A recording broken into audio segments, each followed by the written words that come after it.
The lawyer's voice shakes as he reads the will.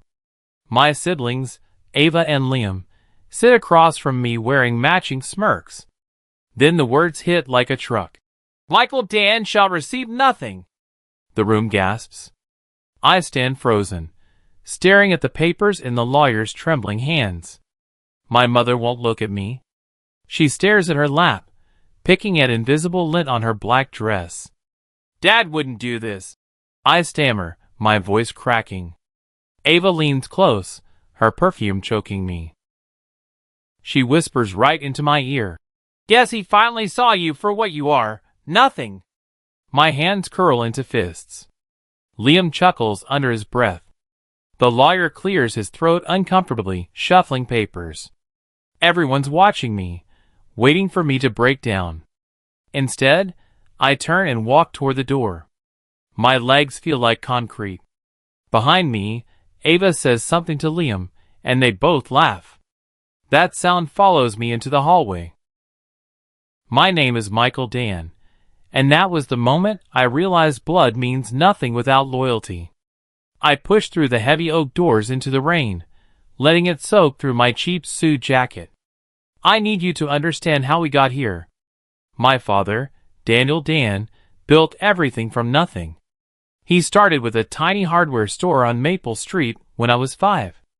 Every morning, he'd wake up at dawn, humming old songs while making coffee. He taught me how to fix broken things. Radios, lawnmowers, anything with moving parts. My siblings were different. Ava was the beauty queen, always winning pageants and talent shows. Liam played football and brought home trophies that Dad displayed like they were gold. Me? I was the quiet one in the corner, holding Dad's toolbox while he worked. Nobody cheered for me. Nobody needed to.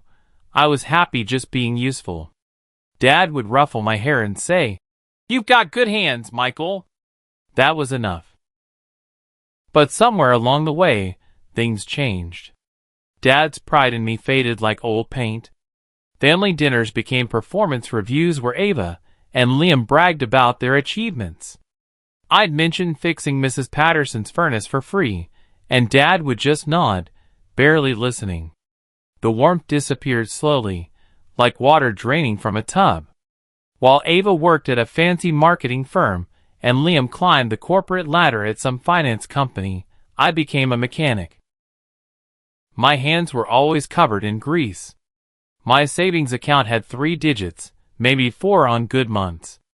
My family made sure I knew I'd failed. At Sunday dinners, the comments cut deep. "Maybe if you'd gone to college, Dad wouldn't be so disappointed," Ava would say, stabbing her salad. Liam would add, "It's never too late to make something of yourself, little brother." Little brother. I was only 2 years younger than Liam, but he made it sound like a lifetime. Dad would sit at the head of the table, silent, chewing slowly.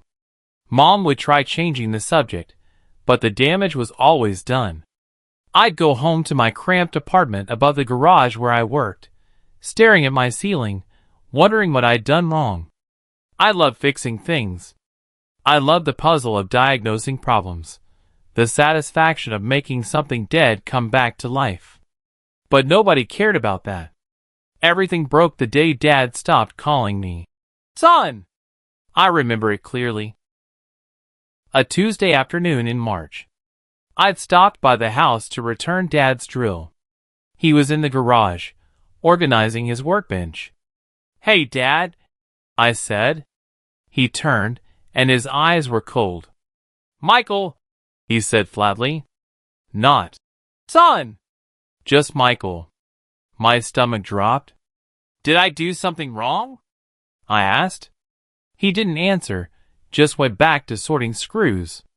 Later, I found out why. Liam had told Dad I'd borrowed $5,000 from him and never paid it back. Complete lie. I'd never borrowed a cent from anyone. I confronted Liam that night at his fancy downtown apartment. He stood in his doorway wearing a silk robe, sipping scotch. "Prove it didn't happen," he said with a shrug. I couldn't. It was my word against his, and Dad had already chosen who to believe. I tried explaining to Dad, but he cut me off. "I'm disappointed in you, Michael. I raised you better than this." Those words haunted me for months. A week later, I packed my beat-up truck and left. Nobody called to ask where I'd gone. Living alone in a studio apartment near the industrial district, I had nothing but time. The garage where I worked closed at 6. Afterward, I'd sit at my tiny desk by the window, teaching myself to code. I'd always been good with patterns. Engines were just mechanical code, really. So I started building something. An app. A diagnostic tool for car repairs that could identify problems faster than any mechanic.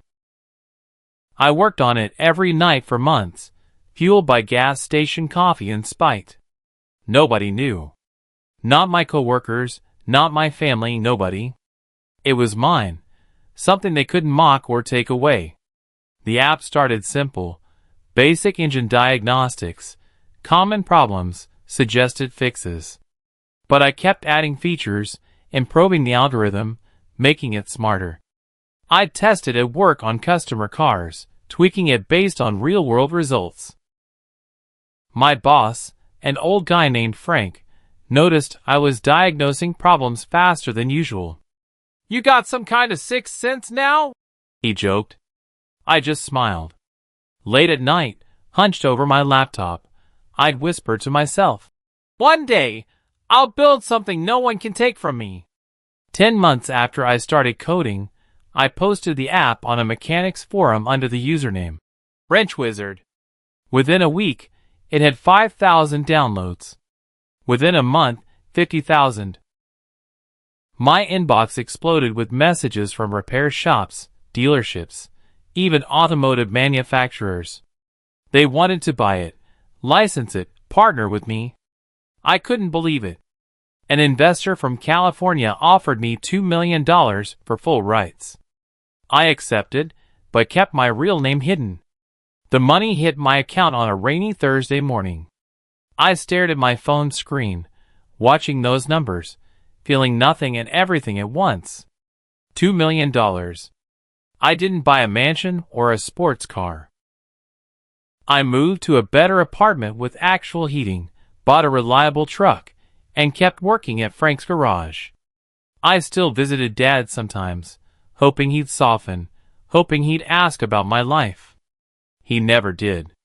Once, I almost told him about the app, but Ava was there, going on about her latest promotion. I stayed quiet. The money was my secret, my shield against their judgment. What I didn't know was how far Ava and Liam would go. While I was building my life, they were destroying my reputation. Liam forged emails from a fake account, making it look like I'd begged him for money repeatedly. He showed them to Dad, who was already getting sick, his mind foggy from early dementia. Ava created fake text messages, claiming I'd tried to convince Mom to sell the family house behind Dad's back so I could get my share early. She printed them out, highlighted key phrases, presented them like evidence in a trial. Dad's health was declining. His doctor said stress made everything worse. My siblings fed him poison while his mind was weakest.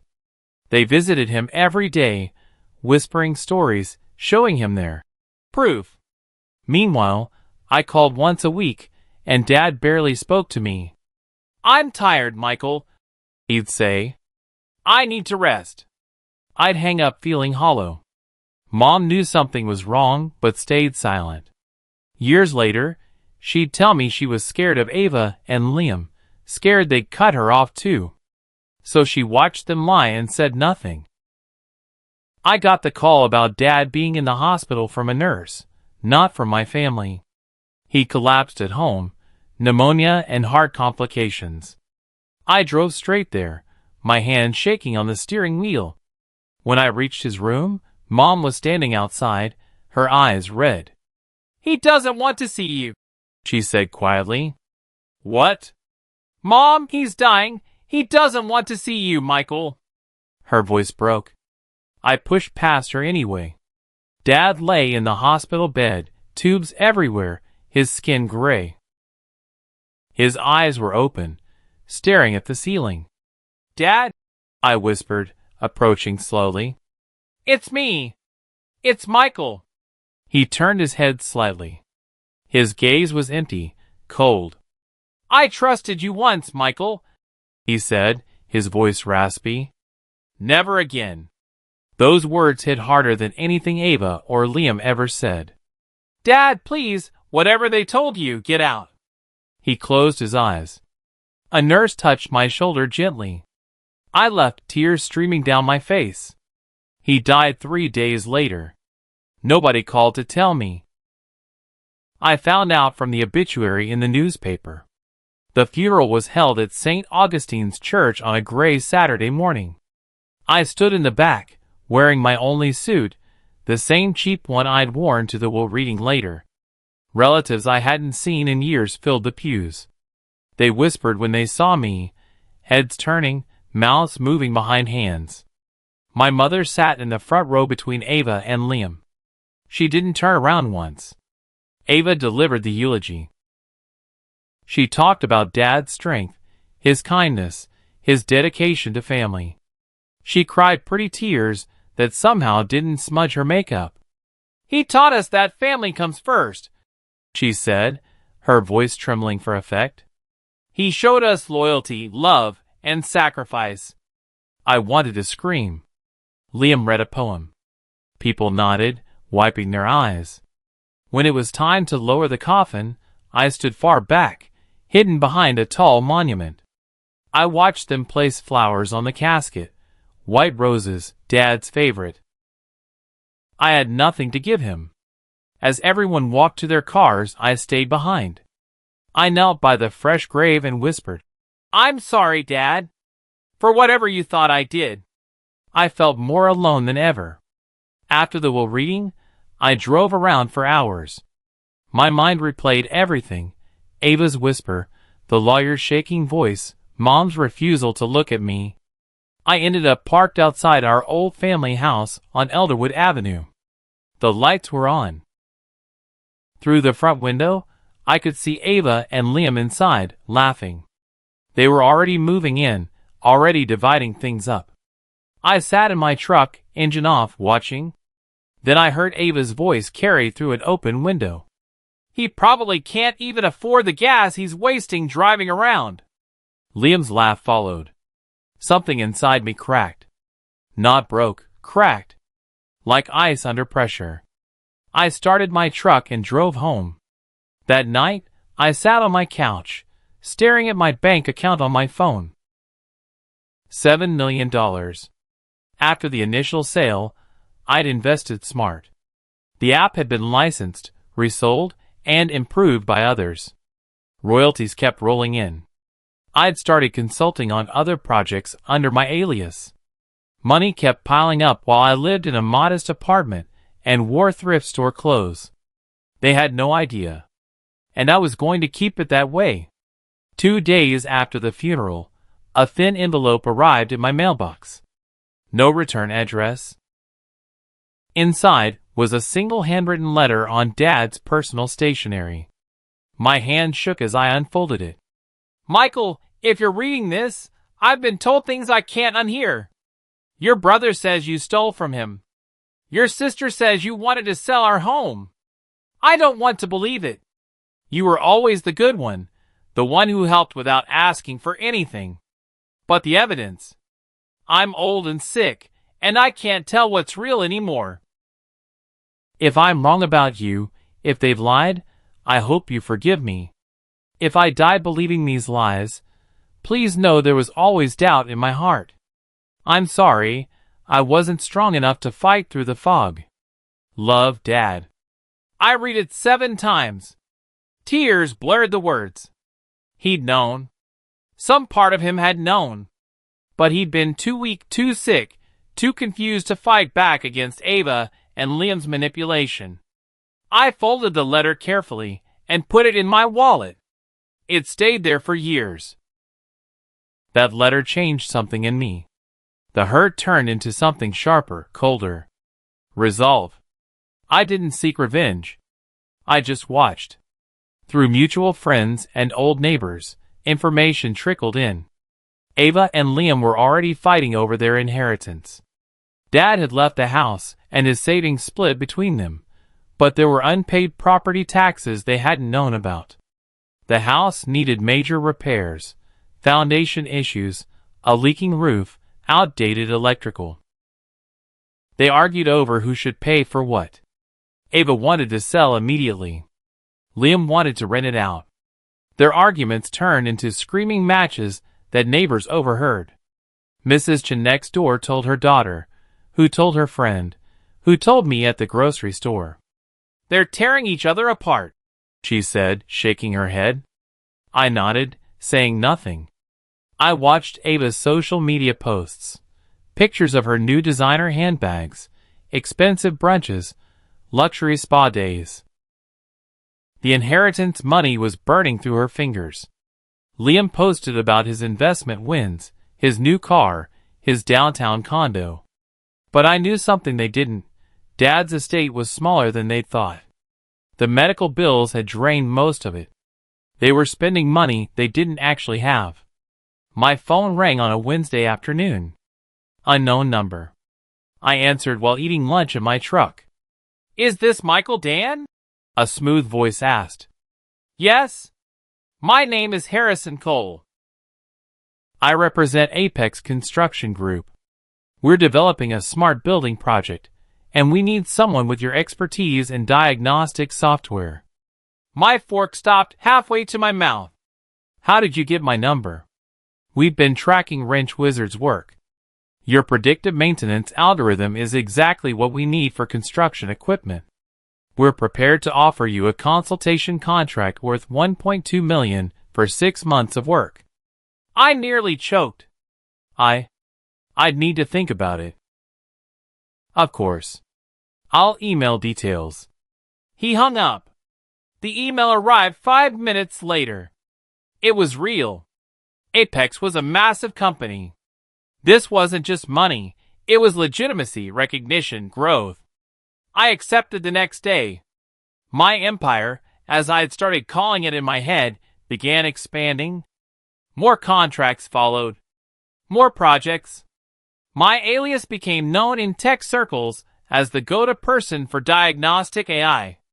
Nobody knew I was a mechanic from nowhere. Meanwhile, Liam made a terrible investment. Through the grapevine, I heard he dumped a huge chunk of his inheritance into a friend's startup that collapsed within 4 months. He lost nearly everything. Ava bought a mansion in the suburbs, 4 bedrooms, 3 bathrooms, a pool she never used. Her mortgage was crushing. She'd assumed her marketing job would cover it, but then her company downsized. She got demoted, pay cut in half. Mom tried helping them both, draining her own savings to keep them afloat. She'd call me sometimes, her voice small. "How are you, Michael?" "I'm fine, Mom." Are you doing okay? Money-wise?" "I manage." Silence. She wanted to ask for help but couldn't bring herself to. I knew Ava and Liam had forbidden her from contacting me. Behind their closed doors, the siblings screamed at each other. Ava blamed Liam for bad financial advice. Liam blamed Ava for frivolous spending. Their perfect lives were crumbling, and I watched from a distance, feeling nothing but a cold satisfaction. They'd made their choices. Now they'd live with them. Then, out of nowhere, Ava called me. I stared at her name on my phone screen, debating whether to answer. Finally I did. "Michael!" Her voice was syrupy sweet. "It's been too long. How are you?" "Fine." "Listen, I was thinking, we should have a family dinner. You, me, Liam, Mom. We need to reconnect, you know? Heal old wounds." I knew it was fake, but curiosity got the better of me. "Sure." "When?" "This Saturday." "My place?" "Her place. The mansion she couldn't afford." Saturday came. I wore jeans and a plain shirt. When I arrived, Ava answered the door in a designer dress, all smiles. The house was gorgeous but cold, expensive furniture, no warmth. Liam sat in the living room, drink in hand, wearing a forced smile. Mom hovered in the kitchen, looking nervous. Dinner was awkward. They asked about my life with fake interest. Then, casually, Ava said, "So, Michael, you doing okay financially? Like, if you ever needed help." She trailed off. Liam jumped in. "We're family. If you ever needed to, borrow some money." I almost laughed. They thought I was broke. They were offering to help me. "I'm good," I said. "Really?" Ava pressed. "Because we'd hate to think you were struggling." I smiled. "I appreciate it, but I'm fine." 2 months later, Ava invited me to a charity gala she was attending. "It'll be fun," she said on the phone. "Come as my guest." I should have said no, but something pushed me to go. I wore a simple suit, not expensive but clean. The gala was held at the Grand Belmont Hotel downtown. Crystal chandeliers, champagne fountains, people in designer everything. Ava floated around in a glittering gown, introducing me to her friends. "This is my brother Michael," she'd say, her tone dripping with condescension. "He's a mechanic." People would smile politely and change the subject. Then, during dinner, Ava started telling the story. Loud enough for the whole table to hear. "Our father recently passed, and, well," she sighed dramatically, "Michael was left out of the will." "Completely." Gasps. Sympathetic looks directed at her, not me. "Poor thing," someone murmured. "He must have done something really bad," another whispered. Ava continued, "It's sad, really. But Dad knew what he was doing." Laughter rippled around the table. I sat there, jaw clenched. Then a woman across from me frowned. She was older, sharp-eyed. "Wait," she said slowly. "Michael Dan? As in Wrench Wizard? From Dantech Solutions?" The table fell silent. Ava froze. The woman, a tech investor named Claire Donovan, leaned forward. "You developed the Apex diagnostic algorithm, didn't you?" Everyone stared at me. I nodded slowly. "I did." "That's a $30 million contract," Claire exclaimed. "You're that Michael Dan?" Ava's face went white. Liam, sitting a few seats down, looked confused. "What?" he said. "Michael doesn't. He revolutionized predictive maintenance software," Claire interrupted. "Every major construction and automotive company uses his tech. You didn't know?" Ava stammered. He's a mechanic." Claire laughed. "He's a millionaire, honey." The table erupted into whispers. People pulled out their phones, Googling my name. Articles popped up, profiles on Wrench Wizard, interviews with my alias, industry awards. Ava excused herself abruptly, practically running to the bathroom. Liam sat frozen, his drink halfway to his lips.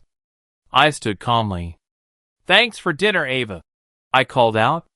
Then I left. By Monday, the rumors had spread everywhere. Ava and Liam's colleagues started asking questions. Business associates pulled back, worried about the family drama and potential scandal. Their reputations took a hit. And I'd said nothing. My silence made me more powerful than any public statement could. A week later, Mom showed up at my apartment unannounced.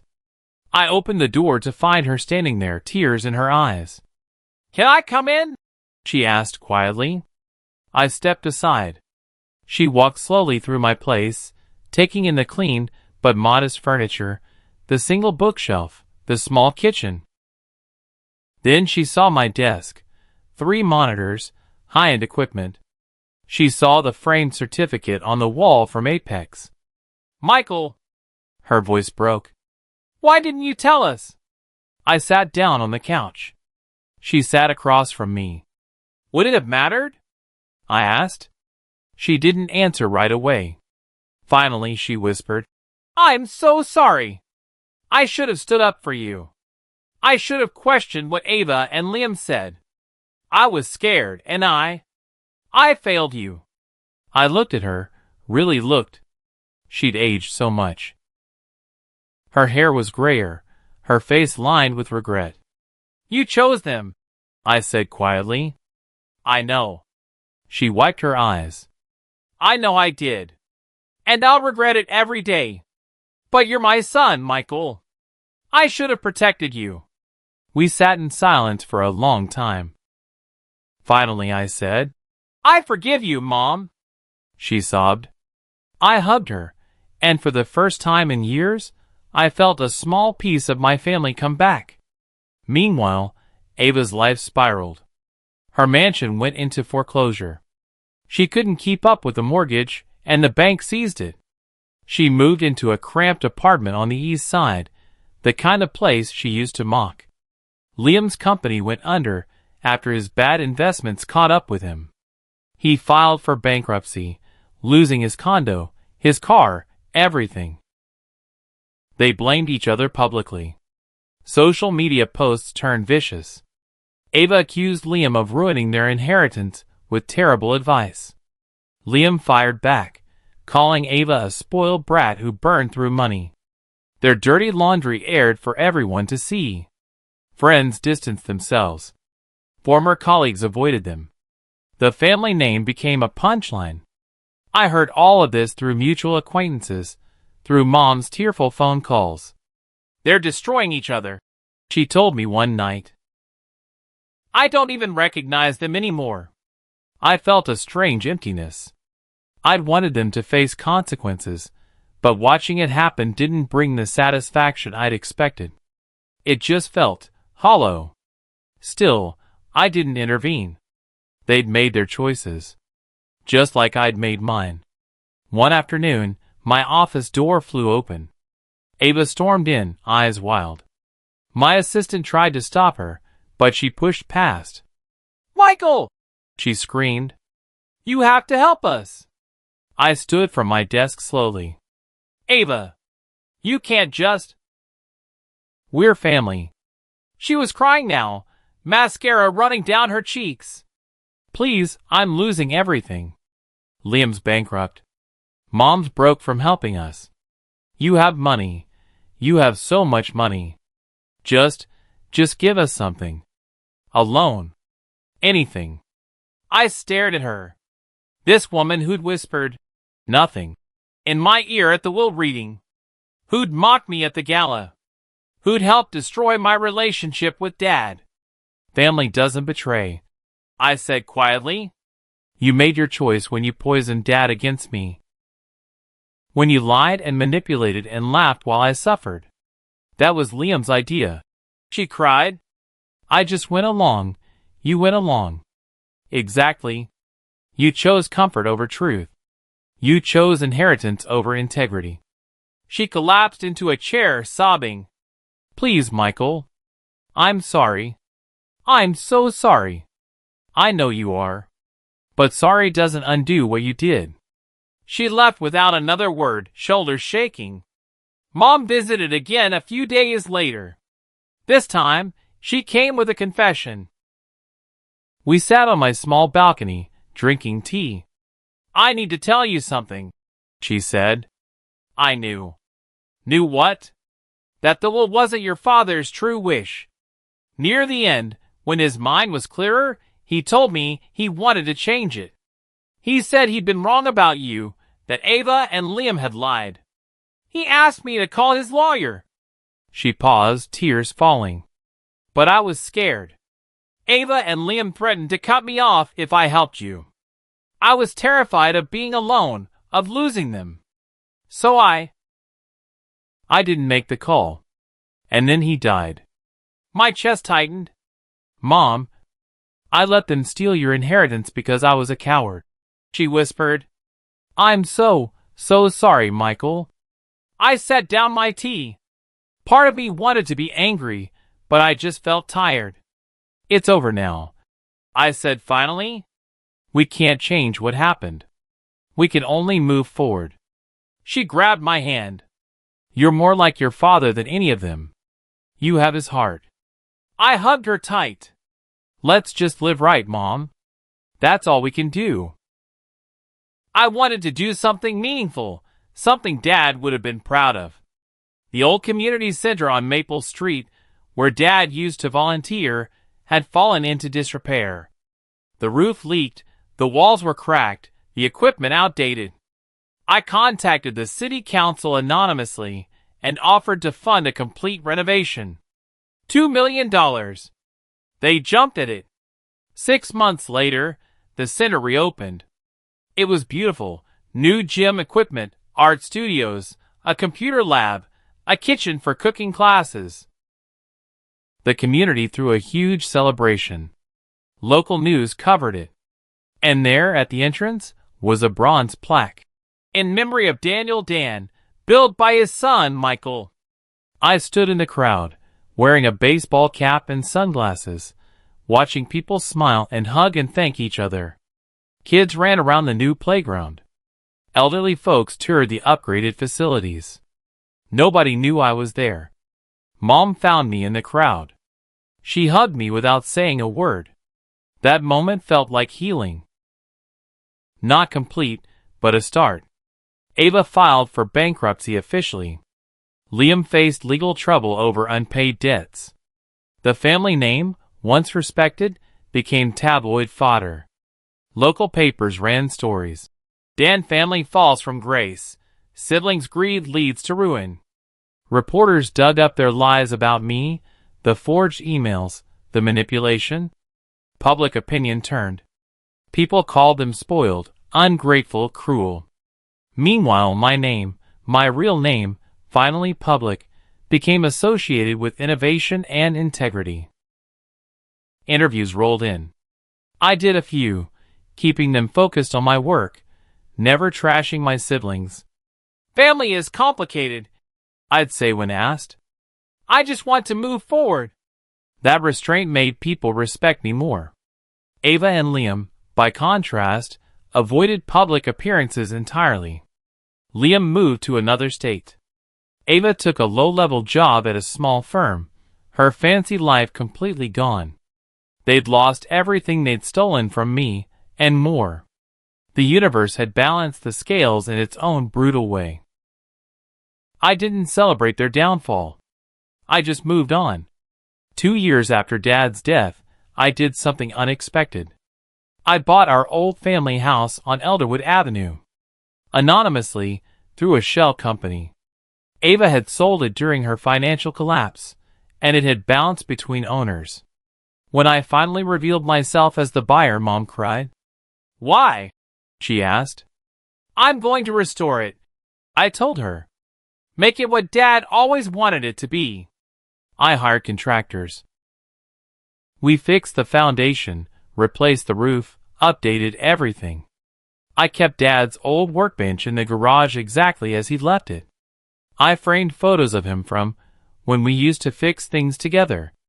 On the anniversary of his death, I visited his grave alone. The sun was setting, casting long shadows across the headstones.